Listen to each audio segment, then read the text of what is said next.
Good morning, Sully. What's happening, buddy? Hey, not much, man. Did you just say Scooter was in the house today? Scooter. Oh, nice. Yeah, Scoots. Not Phil Rizzuto. He's been gone for a while. Phil Rizzuto, as Billy Madison calls him. Hey, man, I'm happy to be on. Sully, big games last night, some more today. Let's get to it, brother. Wait, you were at Delsey game last night? Absolutely. Man, what an upset. I mean, not a huge upset. Obviously, we knew Delsey could hang with that team. They played them in week 1 and almost won that game. But what were your thoughts on that game? 25-game win streak for Timber Creek comes to an end, and Delsey moving on to their 6th straight championship appearance. Well, the score was 16-7 at halftime. Timber Creek led, and then they scored to make it 23-7 early in the second half. The beginning of the fourth quarter, after Timber Creek scored quickly, I mean, it's 30-27. So it's kind of one of those, wait a minute, what happened in that span type of moments, like we saw when Holy Spirit played Delsey earlier this year, similar type of deal. What happened is Timber Creek played poorly, and Delsey had something to do with that, certainly. But turnovers, and Delsey hit back right away. Mason Maxwell, a quarterback who rarely plays defense, but he does it in the big games. They put him at free safety. 2 interceptions, forced fumble, almost recovered another fumble, just barely was out of bounds. Ran for 3, threw for 2. What more can you say for a young man like this who, we mentioned it, is a great kid off the field. Truly a pleasure to know him, really. And he played the game of his life. Good for him. He was a big factor last night. He's one of those kids that's just one of those impact athletes. Like, you could put him in any sport, any type of situation, and he's going to make plays for you. I mean, if you put him on a basketball court, he might go out there and get you 12 rebounds. Yeah, and some of these kids, man, they come in all shapes and sizes, right? So some of them are like football machines. Others are goofier or funnier, and Mason Maxwell is he's just a funny kid, man. Like, I wrote my story. He comes out after halftime. He says, all right, guys. He's like, we got 2 halves to play.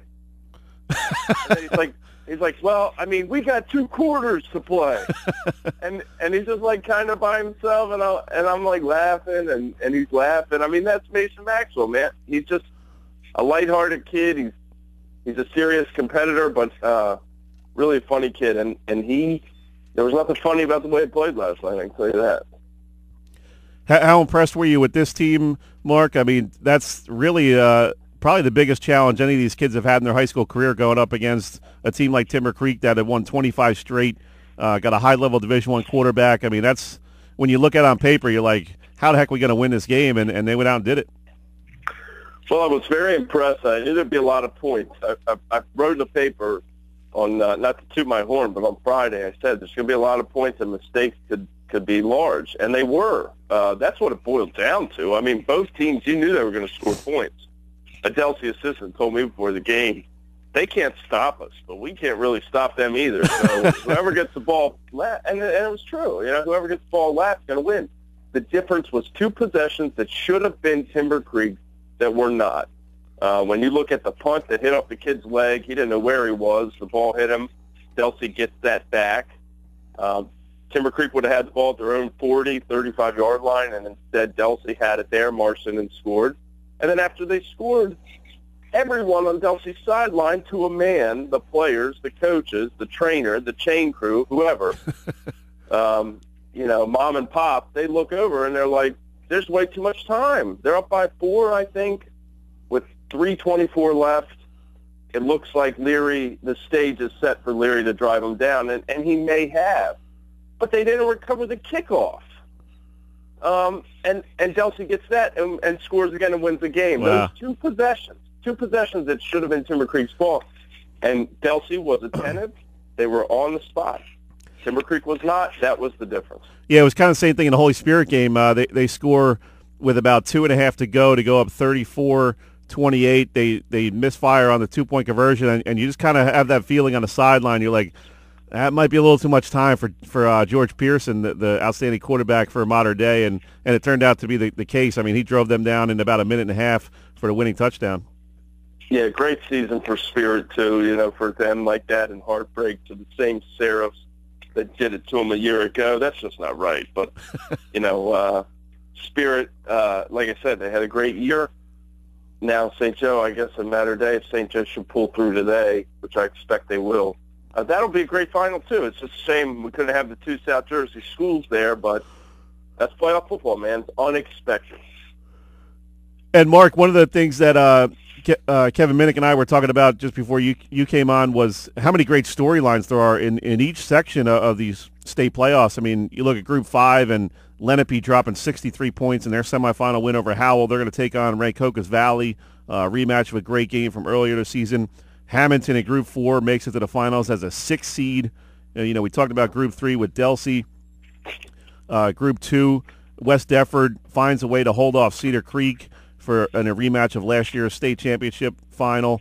You know, Group 1, you got Gateway. They're one win away from a state championship berth after getting their first playoff win ever last week. So in pretty much every section, there's some kind of great storyline.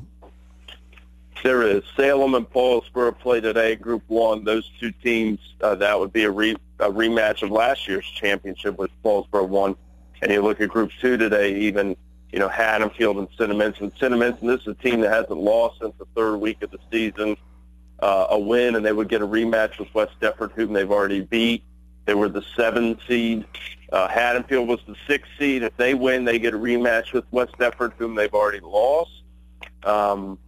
There are a lot of great storylines. And Haddonfield could win a state championship without having a home game the entire season.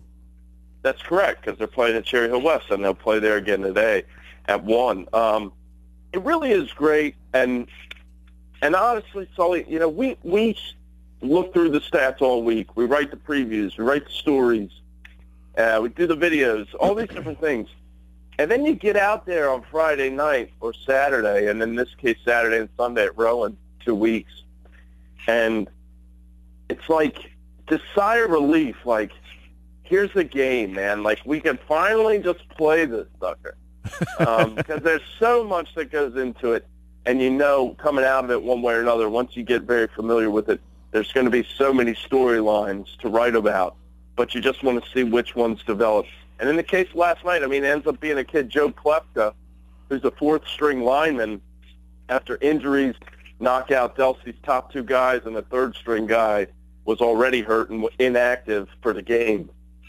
A 5'10" kid from Elk Township who's 16 years old, who said he got a couple of snaps this season, steps in the biggest left guard spot of his life and plays well to help them go to the sectional final. That's the beauty of the game. That's awesome, man.